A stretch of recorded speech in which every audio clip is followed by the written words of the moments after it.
ดาคืออายแอบมักน้องหลายเจ้าอยู่บ่น้องมีไผแล้วไปนออายอยากจะขอเจ้ามาเป็นแฟนคนหน้าตาพอจังอายเจ้าสิเปิดใจได้บ่น้องคำแพงก็อยากมีเธอนั้นมาเป็นแฟนเข้ามาแทนความเหงาในหัวใจ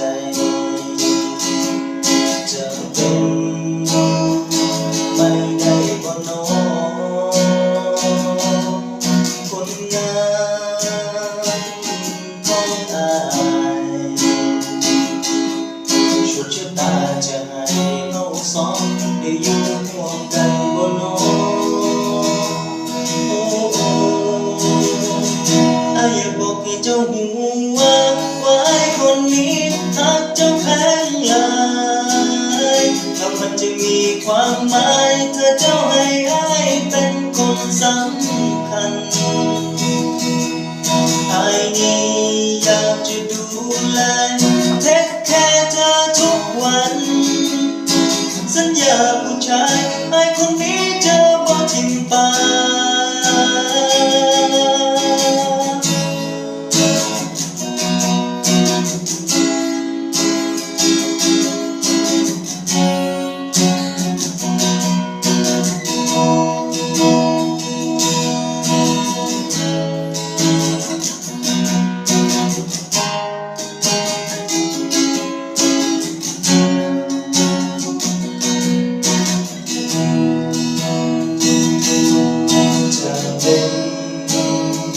ไม่ได้บ่น้องคนงามของอา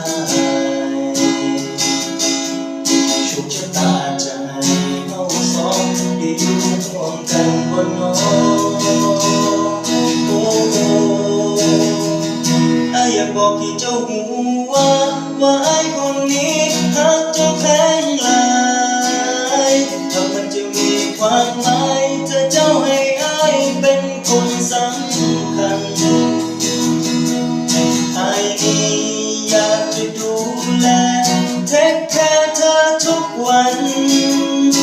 สัญญาผู้ชายไอ้คนนี้จะบ่ทิ้งไปแต่นี้ไป